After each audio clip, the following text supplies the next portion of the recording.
New York, and on the new Hot 97 app. Ebro in the morning on Hot 97. Guys, Will Packer's been here for 5 minutes, and Ebro is he's trying to understand now why Ebro is scared of seeing the movie Us. That's how this guy. He's here to talk about Little. I'm not scared of the movie Us. I just wanted to know if it was demons in Us. If it's demons, yo, Jordan, I fuck with you. I like what you're doing. Not checking. But what is it? Is a demon literally like a satanic spirit? If that's the thing, like you, because you don't like things that mess with elements of Christianity, spirituality. Will, I fuck with you. Listen, is it demons? What's a demon? No, because what is a demon? You have to be more specific. You really do have to. You just said I don't fuck with demons. They've worshiping the devil. No, there is no devil worshiping in that or most horror movies. I want you to know. But why seriously? But why are you sounding like a religious auntie? I don't understand. Where did this come from? But maybe he is. He's not. But no, I'm telling you, he's not. No, I'm saying maybe that's the origin of it. I was raised in a Pentecostal church. And I went to Hebrew school, so maybe I'm in spirituality. You start opening the Bible or some devils and shit. A lot of black people, they don't play anything like that. You know what I'm saying? I was raised in church too. We don't like anything I was gonna that go feels there. sacrilegious. And I was going to go there, except I know him very well. And you know he is sacrilegious. No, well, that's a different argument. I know that he was around religious people, but it's not him. Right. He doesn't set foot in the church on a random weekend. Right. Look, listen. So like the Exorcist, all that is off the table for sure. Mm-hmm. I understand. This is nothing like that though. But when you say demons, I mean, there definitely is. When I was a kid and the little girl got stuck in the TV, and Poltergeist, I wasn't fucking with. But that wasn't. Now was that a demon? And the people in the movie start dying. I'm not fucking with that. Well, that's like in real life they start dying when they was young.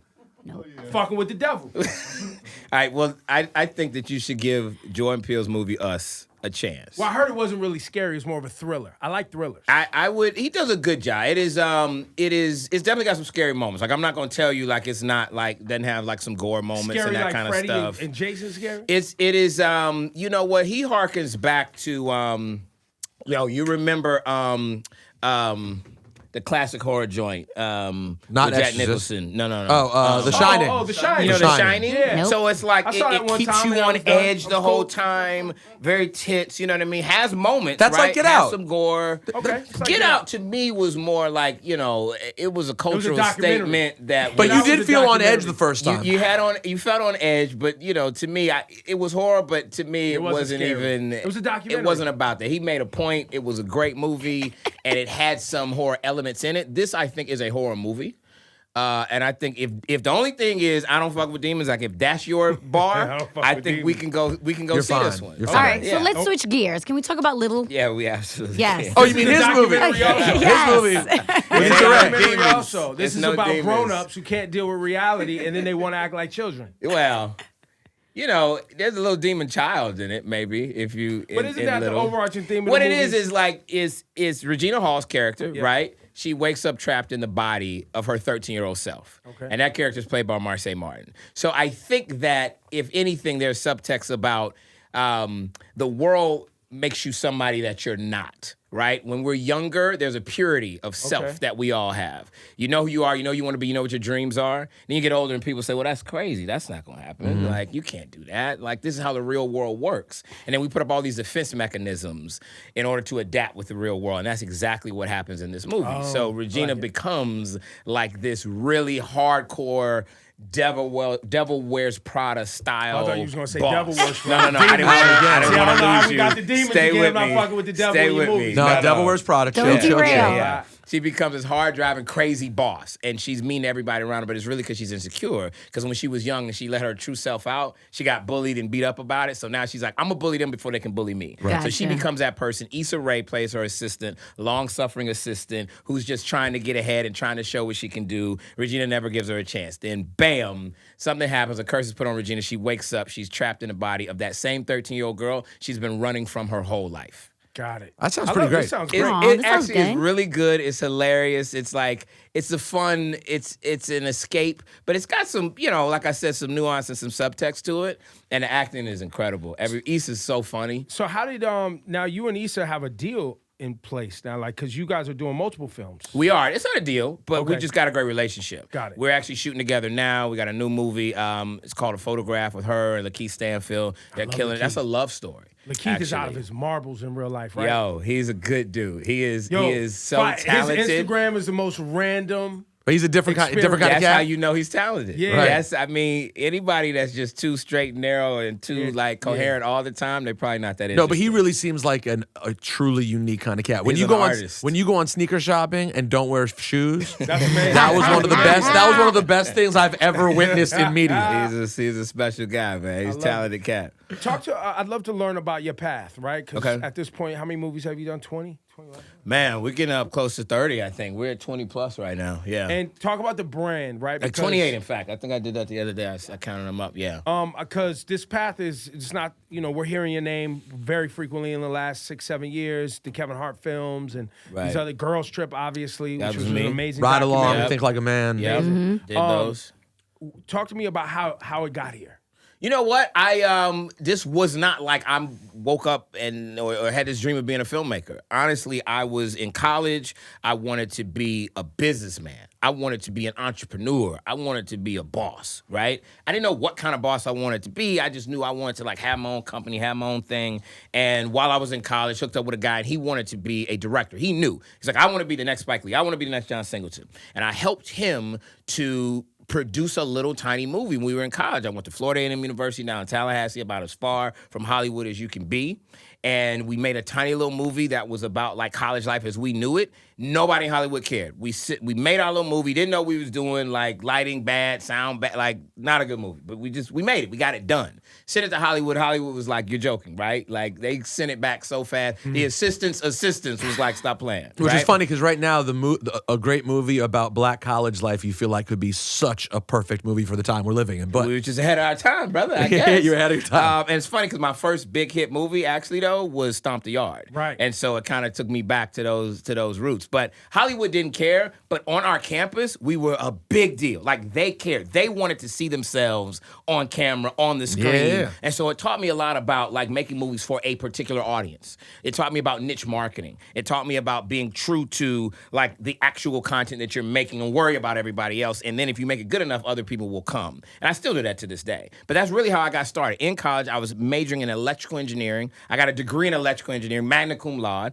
and I made movies along the way. Yeah, you can set up some lights. Lights go out, wheels on the scene. You know what it is? It's more like I think analytically. It forces me to think analytically. If we had to go throw a party in the park like it was 1973, could you figure out how to plug the turntables into the lamppost? No, all right, let's find someone else. You look around for the guy with the electrical engineering major. That's gonna be a whack ass party. That is a fact. It's gonna be quiet if an electric engineer is even there, you might have a problem in the park. That's funny. So after that, what happened? Did you start raising money for your next film? You know what? So I made that little tiny movie while I was still in college, and then after that, I said, you know what? This is my entrepreneurial endeavor. I was actually headed to Penn. I was going to Wharton. I was going to go to business school, get my MBA. But we made a little bit of money doing this on our own. I said, yo, what is this called that I just did? I hired actors and I raised money and I self-distributed. We looked like a manual or something. Yeah. Producing. That's what it is. It's called, you know what? That's what I am. I'm a producer. That's what I'm going to do.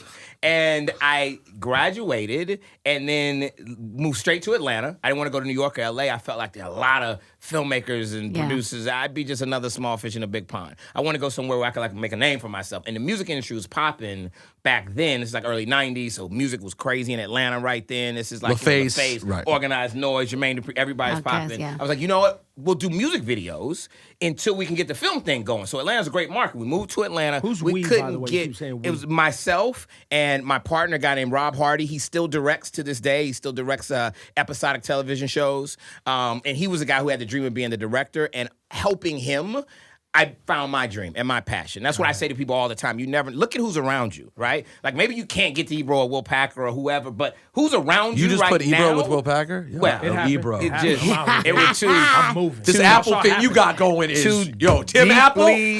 Religious spiritual brothers. That's how I felt He's the scared analogy. He don't fuck with these devils. All right, so wait, so then this means that there are some early 90s rap videos that you guys did? Moved to Atlanta to do music videos and could not get booked to do Damn. one video. God. I mean, That's nothing. the true story. So Damn, what was no your escape. first I had an project in engineering Atlanta? degree, moved. I'm like, yo, but we were the new guys. We weren't in. Nobody knew us. Nobody would. Society of Soul. All these people who are my friends now, Jermaine, Dallas. You know couldn't what I'm get saying? them Rico franchise Wade. boys? Nothing? No, none of them. Nobody would hire us. We were the new cats. And so you know what I ended up doing? Delivering newspapers. I was delivering the Atlanta Journal-Constitution newspaper. I would get up at 3 a.m. I would load my Honda Civic up with 300 to 400 newspapers. Back when people would get newspapers, you had to have them delivered by 6 a.m. every morning. So from 3 a.m. to 6 a.m., I was on my grind, my hustle, delivering newspapers, but it left me the rest of the day so I could do my film hustle. Right. Wow. And so that was the thing. So everybody be like, yo, we about to go to the club. I was like, yeah, I'll meet you there. Yo, I had to get some sleep. Right. I had to be up on them streets, At delivering my 2:30, yeah. newspapers on my paper route as a grown man with an engineering degree, but I had a dream, right? I kept my eyes on the prize, and, now I'm sitting up here with y'all. So what was your first project in Atlanta? It's called Toi. Okay. Toi was an erotic thriller. It starred Kenya Moore, Gary Dordan, and it was about like a menage a trois that goes wrong. And it was like kind of the first time you saw like black people on the screen in an erotic thriller kind of joint. And we independently distributed that because that's the movie that really taught me. So we did that first movie, was called Chocolate City at FAMU. Nobody wanted to distribute it, and we talked a single theater into showing it there in Tallahassee. We did the same thing with Toi. We couldn't get anybody to distribute it, so I went and convinced theater owners, just give me one weekend to show my little movie, and we would go and drive from city to city and sell out like those. a party. We'll bring the people. Literally like rap. This is like back Master P and them was doing it. Like that was us driving Promote it like a around party, and man. handing out I've never actually heard of that in someone's story though. With doing film like that. We did it. We rapped at Ford Excursion. Remember the Ford Excursion? You actually had a rap truck? We had a rap truck with Toi on the side. I've never heard of that for film. It's an We album. drove It's an album. It's a mixtape. from market to market. Here's the thing. If you're willing, the secret to this is it takes a massive, massive amount of work. That's what nobody wants to hear, right? They want to, tell me how I get to the premieres and the red carpet. Bruh, I was driving from Birmingham, Alabama to Jackson, Mississippi to Charlotte, North Carolina to Greensboro. Like, I know every market because I drove to every one. We were staying in a Motel 6. Yeah. It was like 3 or 4 of us, you know what I mean? And we would go with a rap truck and a bunch of flyers promoting a movie, trying to get them to go check this out at the Carmike Cinemas. You got to go to the 9 o'clock show because it ain't showing at 7 and it ain't showing at 11. It's only showing at 9. You got to go to that show. But we sold out that one particular show. And we didn't have money for commercials. And like we would try to sneak into the radio station. Every now and then somebody would let us on an overnight shift, get a little plug and promote our joint. How did you That's actually amazing. pay for that film? Because even an indie film, you got Kenya Moore in it. How'd you get people in it? How'd you get enough money for that? Because we had that first one, when you have a project, then you can go out and get people to give you a little bit of money for the next one. So that first movie we made for about 20 grand. Chocolate City, we were still in college. That next movie, Toi, we made for about 200 grand. Right? And it literally incrementally went up from there. So we would go and show people, look what we did last time. We made a little money. Come invest in us. Invest But that's an important $1,000, piece. $2,000. That right there, being able to show your billing and show your revenue, right? Yes. And show where the money was spent and where it's Correct. going. Correct. When you went out to raise more money, That is correct. step is missed Even very often. today, that is so important. You have to be able to show progression and growth. Even when you go, like if somebody comes to me and they say, listen, come and invest in me or come and like make my movie, I'm going to say, what have you done?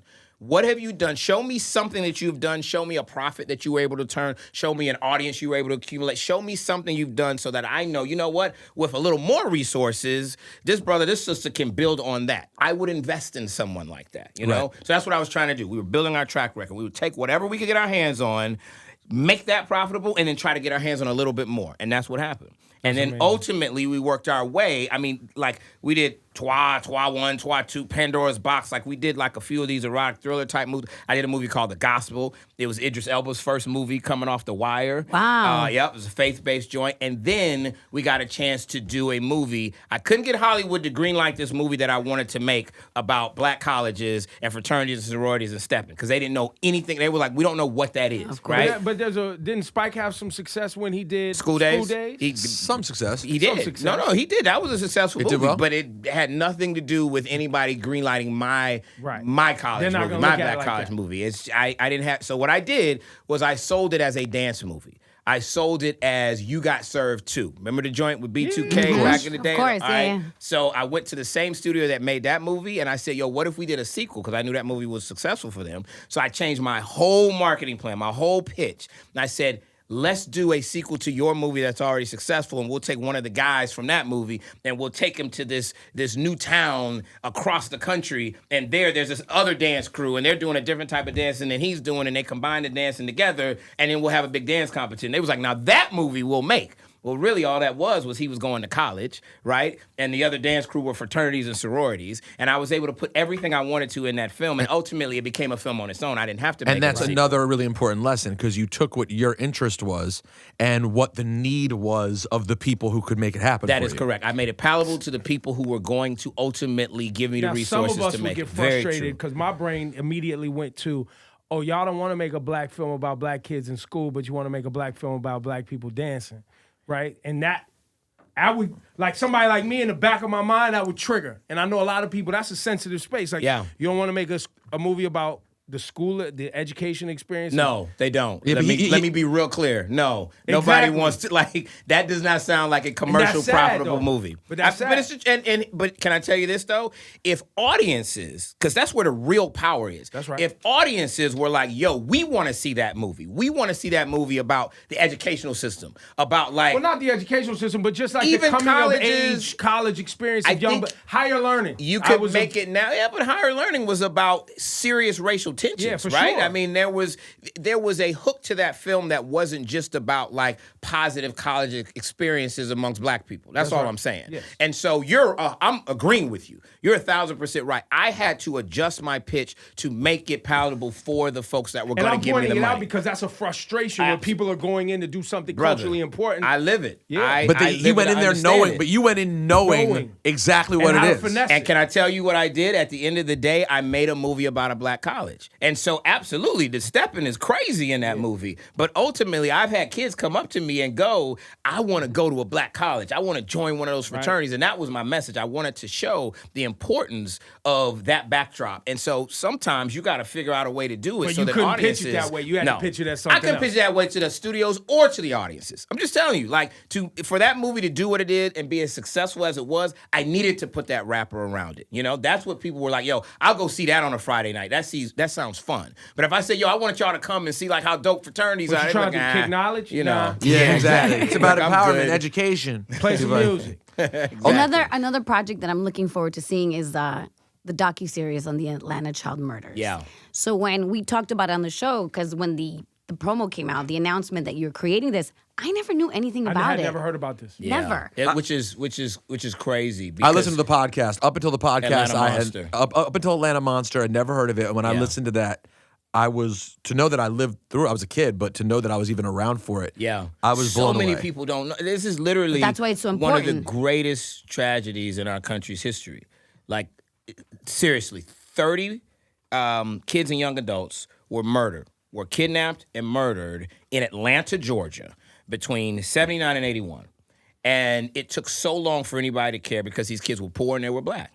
They were marginalized. And this still happens today, by the way. Of course it's still. That's why it's so important. It happens today with girls in D.C. It happens with immigrants on the border. Like, we do not value lives the same. 12 girls went missing in the Bronx. Remember that a couple years ago, and we never heard nothing about it. If they were blonde-haired and blue eyes and had money, it would have only taken one, and they would have flipped the Bronx upside down, and they would have figured it out. Mm-hmm. Well, this was recent. I'm not talking about like the 30s or 40s. This is like, 79. You know what I mean? This is like, it's about 40 years ago now. And so, I was alive. We were alive.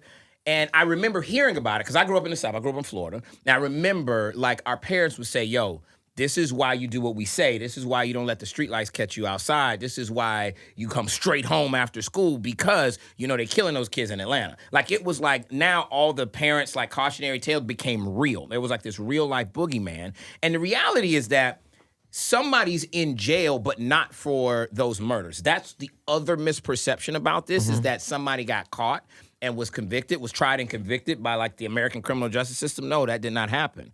They caught a guy named Wayne Williams, who is in jail right now. He's always maintained his innocence. They convicted him and had evidence of him murdering 2 adults, 2 grown men around the same time. Once they caught him, the other killings stopped. And they closed all the cases and said he did them all. There's still to this day a lot of conspiracy theories around what really happened and who really killed those kids, from the Klan to the government to a ring of pedophiles. Like, that's the thing we take a look at in the documentary. It's very different for me. It's a very different subject matter. And Is very Wayne different on medium. camera? He is, yeah. Because there's an interview that a guy named Frank Ski, my guy out of Atlanta, did. And we use, he's got one of the only in-house, in jailhouse interviews with Wayne Williams, where, again, he maintains his innocence. And on the podcast, which is a good primer, like, you hear him and you really are kind of convinced that it's not him. Yeah. I mean, it seems very hard. It seems very implausible that it would have been him. Very implausible that one person committed all these murders. That's basically what they tried to do. And so these families don't have closure. I mean, it's already unimaginable to lose a child, right? But then to not have somebody that you can hold accountable, to not have somebody that has to, like, stand up in a court of law and the evidence is presented and then get convicted. Like, you don't have that. So a lot of these families talking to us with the documentary was a sense of closure for them, right? Now, since this has come out, I'm very close with the mayor of Atlanta, and she's actually doing a press conference, which, you know, when this airs, it may already be out, but they're announcing that they are going to form a committee to figure out some type of memorial to the victims of the Atlanta child murders and to implement current day technology to go back in and relook at some of these cases, because DNA evidence and some of the ancestry libraries and catalogs did not exist back then. So were all 30 children from the same town? From Atlanta. Most from the same neighborhood. So there were 23 that were under 18. There were 6 that were like young adults, 18 and over, and then 1 kid who was missing and never found to this day. And so it was 30 total, all from like Southwest Atlanta, roughly, you know, that same kind of a neighborhood. But yeah, same town, same neighborhood, all mostly boys. Mostly boys. There were 2 girls in the whole mix. Mostly young boys that this happened to. And people don't know. And this is the kind of thing that you say, nah, not in America. Come on. Not in Atlanta, apple pie. Shit me. Shit. So y'all gonna learn. Look what we living through right now. Yeah. Do you have a date? Do you have a date for it? Before you had cameras. Imagine what it was like before you had social media. Yeah. There was a lot going on out here. A lot going on. It airs this Saturday. Yep. It airs tomorrow night. 9 o'clock on Investigation Discovery. They do crime very, very well, and this is a true crime story if there ever was one. By the way, speaking of very, very important and very busy, Will Packer has to go. But we're done? Yo, but this is amazing. I was gonna close with him, Kanye West, and getting, you know, Sunday service. Didn't you stream Sunday service because it was so amazing? I'm sorry, what? Sunday service, Kanye West. I've seen that. Did I stream it? Yeah, didn't you put it on your Twitter? No, did I do that on my Twitter? No. Let me look back and see what did one of the used to be interns. Listen, it's nothing against Kanye, but I don't think that was me. Okay, so you were never there. From Power Star Live and you reposted. I got a Twitter show. Okay. Yeah. I have a show. Blogzilla is great. Yeah, Yeah, Blogzilla. Yeah, my girl Jessie Wu. So I got a show every week, every Wednesday. Oh, so it was a show where they talked about it. And they talk about Got everything you. going on in pop culture. You were not promoting Sunday service. I'm not. Sunday service is I can't fire, even speak though. to it. I have no. I'm sure it is, sir. Listen. He's you just trolling. caught me off guard when you said I streamed Kanye. You said Will Packer and Kanye, and it was such proximity that I just needed some clarification. Almost sir. like That's earlier all. when it was Ebro and Will Packer. Yeah. All very weird. Similarly. I mean, well, you know, Kanye West is somebody that you like the old Kanye. You said on your social media you prefer the old Kanye. I think Kanye is a musical genius, Yeah. and I think that when he was making what we call the old Kanye, he was making music that touched the culture like nobody else. And I think right now it's difficult for a lot of us that love what he did to parse that out with who he is But personally you and could some of tell the by the political Sunday things. service, the ancestors still have his soul. The Listen, oppressor he's got still his mind. one of It's us. a struggle. It's a struggle. Listen, There's a get out, battle yo. going on. He's in there. He's in there. It's He's in there. We gotta He's get him. definitely still in there. You know what I mean? Hey, when is Little out? Little is April 12th. April 12th. Appreciate you bringing it home. Little, new movie, April 12th. Y'all check it out. It's a Trying good to help time. him out. Appreciate I you, got the family. eyeballs on Sounds me. You good. know, everyone's looking at me. Thank you, family.